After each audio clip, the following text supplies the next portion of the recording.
Hi guys, Matt Collins here from Beausoleil. In this video I'm going to be talking to you all about carp hooks. Now there are a huge amount of different types available to the modern angler. Different types of eye style, point style, shank style, there's myriads of them. I'm going to try and demystify the world of carp hooks. We're going to be looking at barbed v barbless. I'm going to be tying you a load of different rigs to show you how different hooks work well or not with different types of materials. At the end of this, I'm going to hopefully be able to show you why you don't really need all of these different types of hook. In actual fact, you only need the one. So let's have a look at the three most popular patterns that are used for carp fishing. So we've got wide gape, continental and shod. What I want to show you is how these three different patterns of hook work well or not with various different types of hook link materials.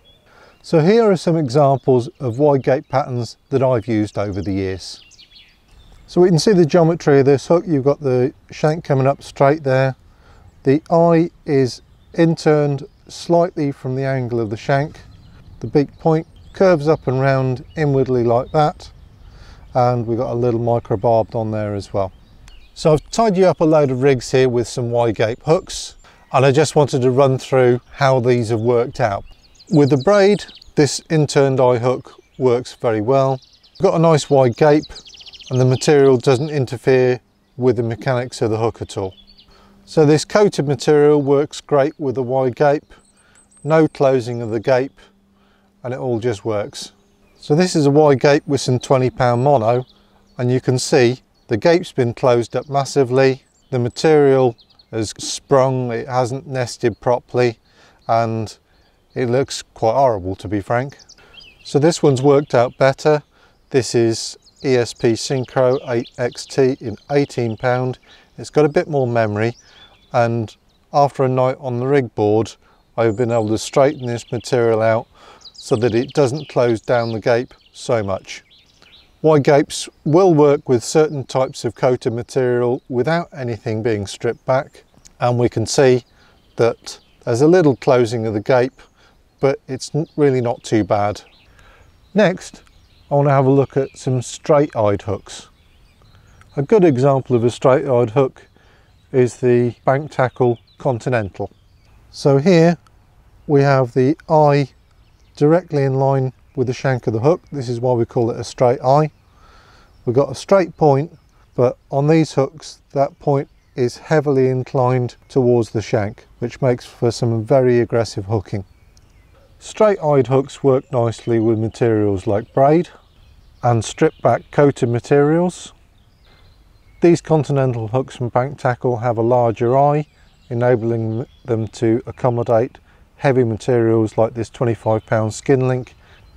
This configuration does result in the gape closing slightly, but if you need to use very heavy materials and you want the anti-tangle properties, then this hook with this material does work. You can also get these straight-eyed hooks to work better with materials like mono. This is the 0.40 mono, and if you want to limit the amount the gape gets closed up, what you can do is mount them in a rig board to straighten that up. So you can see a big difference here between the two. One has been sat on a rig board overnight and has gone beautifully straight. The other one is freshly tied and the gape is closed up somewhat. Next up, let's have a look at some outturned eye hooks. This is the Bank Tackle Shoddy. So we can see that the eye is turned outwards away from the point, 15 degrees or so offset from the shank. This is a barbless pattern with a beaked point. So this is what a shod style hook looks like when you tie it up with some soft braid. Now the rule book will tell you that you shouldn't be using an outturned eye hook with supple braid like this, but there's absolutely no reason why you can't do this. It'll work, it'll flip over just like any other rig. Here we have the same pattern with a coated material, just stripped back behind the eye there. Again, this style of hook is not meant to work with a coated material stripped back in this way, but it does. Here I've tied one up with some combi link material without any coating stripped, and you can see we've got quite a nice angle there towards the point, and that's going to work well. This is what an outturned eye looks like when tied up with 0.4 mono. As you can see, like with a straight point hook, after you've given it a stretch in the rig box for a few hours, it goes beautifully straight and opens up the gate massively. If I could only choose one style of hook to buy and use for the rest of my carping life, it has to be the outturned eye, or the shod style. It works great with all the sorts of different materials, and it's very, very universal. Now, there are only basically two choices. One is a straight point and one is a beaked point. So carp anglers have probably spent many hours down the pub arguing straight point versus beaked point, and let's just have a look at a couple of mono rigs I've done here, and let's see if we can see any difference whatsoever. Oh, there we go, straight in, re-drop, turns, grips. Oh, missed that time, but then caught it again. Ow. Flips and turns, flips and turns, flips and turns. Very, very effective little rig. Right, let's have a look at exactly the same rig tied with a straight point and a straight eyed hook. Turns, turns, turns, turns, turns. Again, really effective, really simple. So carp fishing is full of myths. One that's been going around for many years is the fact that if you're fishing over gravel, beaked point is better than a straight point hook because it's less prone to being damaged. Well, we've got an awful lot of gravel here at Beausoleil, and I've been fishing straight point and beaked point hooks off against one another for a very long time. Have I ever found a difference between one being less prone to damage than the other fishing over gravel? No.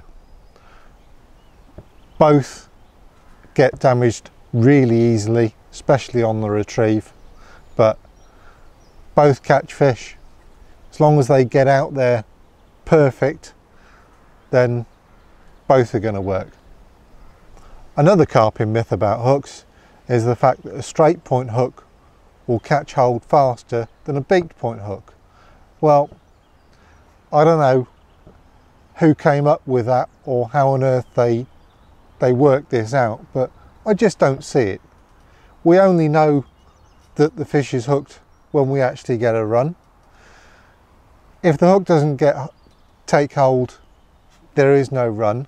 So for me, I just don't see it. One difference that I have observed over the years between straight point and beaked point hooks is that I think it's easier for the manufacturers to make a sharper straight point hook out of the packet. It's probably just a result of the manufacturing process. The straight point hooks tend to have a longer, finer point and feel and look sharper.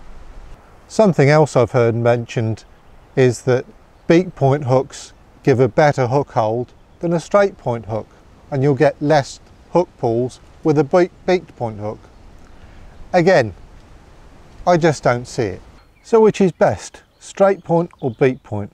Well, I've been fishing these two rigs side by side for months. They're equally effective. What really matters is how sharp the point is. In general, for specimen carp fishing, the accepted way is to use micro-barbed hooks. It's the way that I fished for many years. I only ever swapped to barbless when rules dictated, but as soon as I could, I swapped back to micro-barbed. Last year, with the onset of the coronavirus, I had an awful lot of time to go fishing because we didn't have any guests here. I decided that I was going to change the habit of a lifetime and that I was going to use barbless. But I wasn't just going to play at it, I was going to use barbless for the year, nothing else. So how did I get on? Well, I loved them. The depth of penetration you get on a barbless hook hold was fantastic. There's no barb to get in the way. They go in deep and they stay in. Generally speaking, the hook point buries right up to the bend because there's nothing to stop it going in. Let's talk about mouth damage and hook holds and stuff. I'd say 90 to 95% of the hook holds on the barbless was so clean that I couldn't even see where the hook hold had been. It was just invisible, disappeared. It goes in, comes clean out, no tearing, no moving around, fantastic.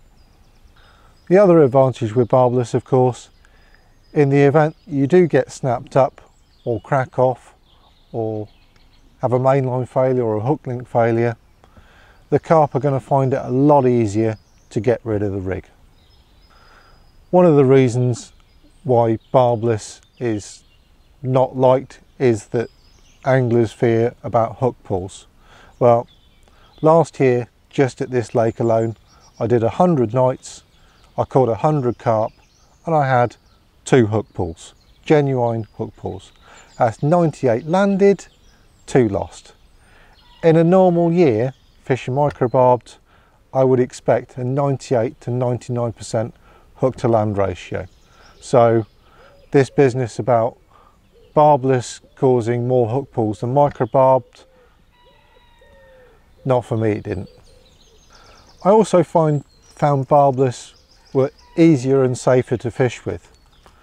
I'm sure you've been in the situation whereby you've been unhooking a carp. You know, you have to do it with a certain way in order to unhook a micro-barbed, with pushing the eye out and kind of rotating them out. Well, barbless hooks are an awful lot easier to unhook. When I caught a fish, often the first thing I do is just go straight into the landing net, unhook them in the water. Other problem with micro-barbed is that sometimes I'd unhook the micro-barbed hook and perhaps I dropped it, or it got snagged in the net or the waist sling. I've then got a hook and a fish and me in the mix. And if you've ever tried to unhook a micro-barbed hook that's caught in the mesh when you've got a carp in the situation, it can be very dangerous. I'm sure you guys have seen plenty of photos on Facebook, etc., of barbed hooks going into anglers' hands. It's never happened to me, thank God. Personally, I won't be using micro-barbed again. It's barbless all the way now from me going forward. So let's have a look at different shank styles. Everything else we've been looking at thus far have all been short shank styles. Let's have a chat about long shanks.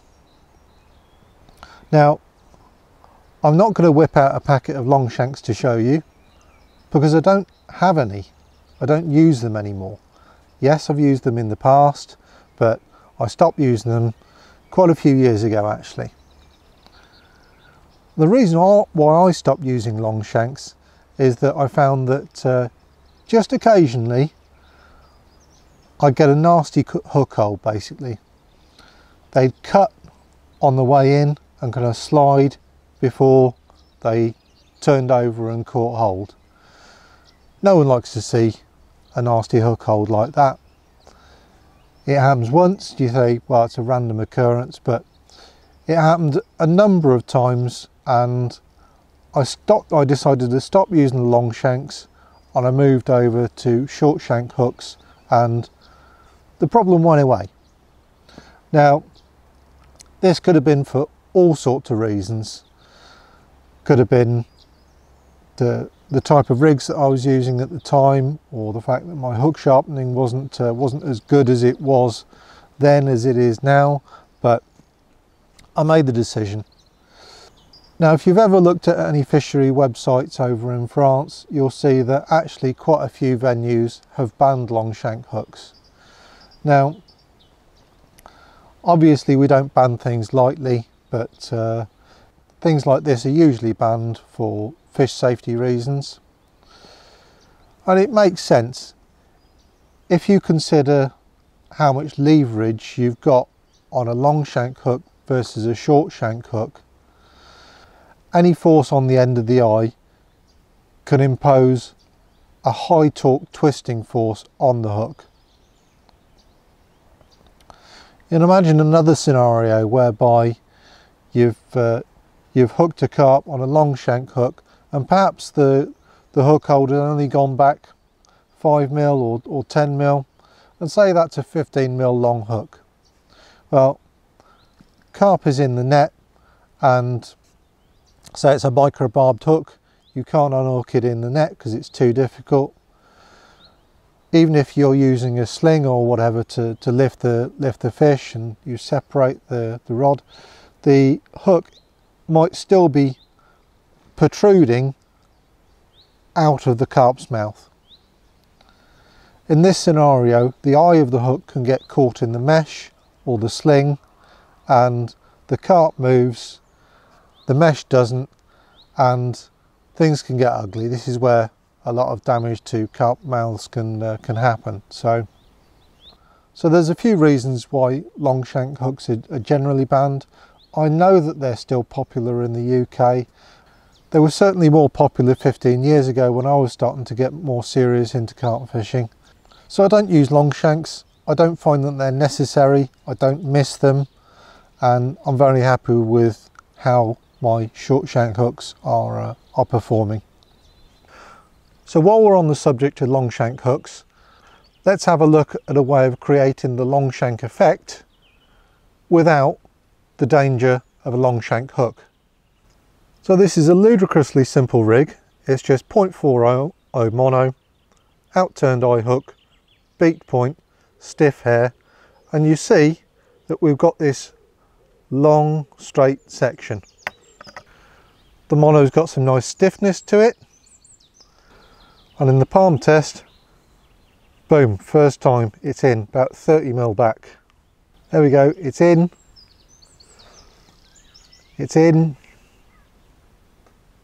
go,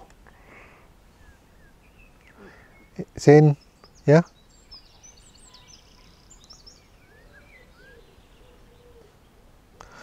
So what's happening is this stiff section of mono here is actually helping the hook to turn over way sooner, 30mm back. You can create stiff sections like this with shrink tube on a more supple material, but why don't you just use mono for the whole thing and be done with it? It's simple, quick and effective. Another pattern of hook I don't use, I have used it but I stopped using it, are curved shank hooks. Now, curved shank hooks are tremendously popular, but they are often banned in France. I've used curved shank hooks, used them quite a lot, and again I had the same kind of issues that I had with the long shank hooks, with tearing on the hook hold before the hook actually kind of finally turned over and dug in properly. And I'd stopped using curved shank hooks and long shank hooks before I came to France to run a fishery, and I still get questions from guests that are arriving, you know, what do you recommend instead of curved shank hooks? And a simple short shank hook with wide gape or straight point pattern is the one. For me, they're safer.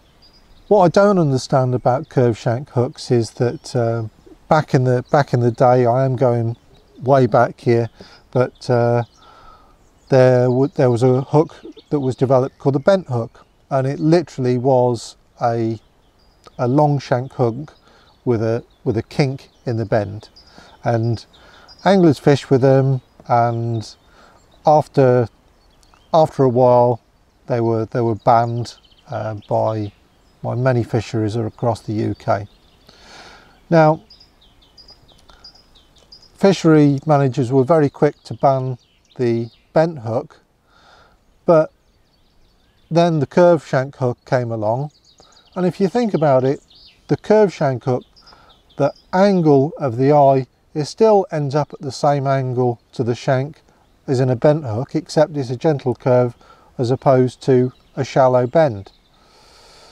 I don't know why this is. Bent hooks were banned very rapidly and curved shank hooks are used, and you might be using curved shank hooks very happily and have never had a problem, and that's cool, that's fine. But for me, I don't use them, and I know that lots of other fishery managers ban their use as well. The next subject I want to cover is kickers. I'm going to wind the clock back about 15 years, and I walked into my local tackle shop, and behind the counter was a guy called Nigel Williams. Now, most of you have never heard of Nigel Williams, but he's an exceptional angler. He's done work for the likes of Avid and Witchwood, and I was having some problems at the time on the water that I was fishing, and my problem was I couldn't catch nothing. So I walked into the tackle shop. I said, Nigel, help me out, mate. What am I doing wrong? I'm not catching anything.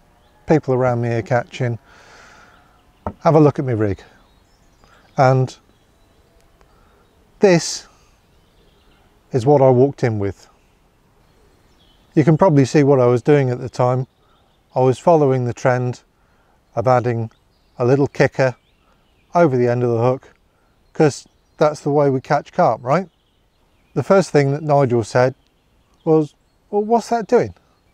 My response, well, it's helping the hook turn over. He said, take it off. So I did. Does the hook still turn over? Yeah, it does. Well, you didn't need it then. If I show you what these kickers are actually doing on the palm test, I'll stick it in here. There we go, slightly just, it is turning over, but it's turning over real late.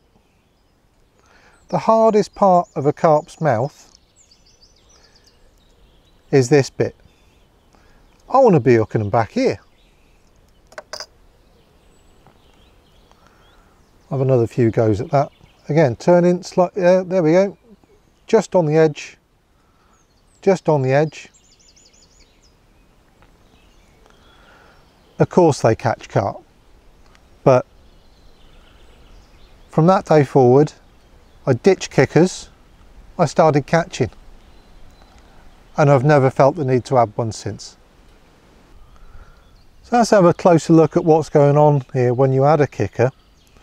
Well, if I offer up a baiting needle like that and line up the point with a kicker, you see that the kicker is actually shielding the point from turning over.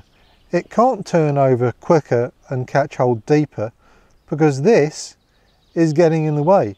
It's tilting the hook back away from the carp's mouth, which is entirely opposite to what we want to do. If I do this in slow motion on the palm test, if I draw that across, you can see that the kicker's just, it does turn over, but it turns over late. On my simple mono rig, it's turned over and caught hold now. This gives the carp that extra split second, and that's all it takes for that rig to be gone. And you haven't got a clue what's gone on. Let's have a look at what type of hook is going to work well with a pop-up rig. This is the ubiquitous shod rig, of course, and you can see that the outturned eye allows plenty of gape in between the point and the shod element. So when I offer that up into my hand, it flips over and takes a good hook hold far back. This one has been tied with an in-turned eye hook. This hook's not really meant to work with this rig, but it's not so bad. It still turns over still hooks a reasonable way back. The gape is tighter than with the out-turned eye hook, but it's not exactly a disaster. Let's have a look at the two different styles of hooks with the multi-rig. We can see it turns over real nice, hooks a decent way back, and again maintains a nice open gape. I have used the multi-rig with a size 4 claw because it's not got a nice big gape, but you can see that the gape is really being closed up here. It does just about work on the palm test, but you can see it's not hooking as far back as the other option. So this is a mono D pop-up rig, and it's a great little rig. It's really easy to tie, nothing fancy, no spinny bits. You can see in the palm test, hooks lovely and deep. That's an out-turned eye hook again, and 0.40 mono. This is a straight eye, straight point hook with 0.30 mono, so quite lightweight this, but still very, very strong, this material. And the gape is closed up, but it does turn over nice. Perhaps not hooking as far back as the out-turned eye hook, but certainly good enough to catch you a carp. So for pop-ups, I've got to say that the out-turned eye hook option looks really good, works with all these different materials, and gives nice deep hook holds. So I hope you found this video on how to choose the right carp hook useful. I don't think it needs to be anywhere near as complicated as the manufacturers would have us believe. I love out-turned eye hooks. A straight point works great, a beak point works great. Big fan of the barbless now I've made the change to that, and I certainly wouldn't go back to micro-barbed. Stick to short shanked hooks because they're the safest option. They work great for bottom baits and pop-ups, and they work well with a whole host of different rig materials. Thanks for watching. I'll catch you next time.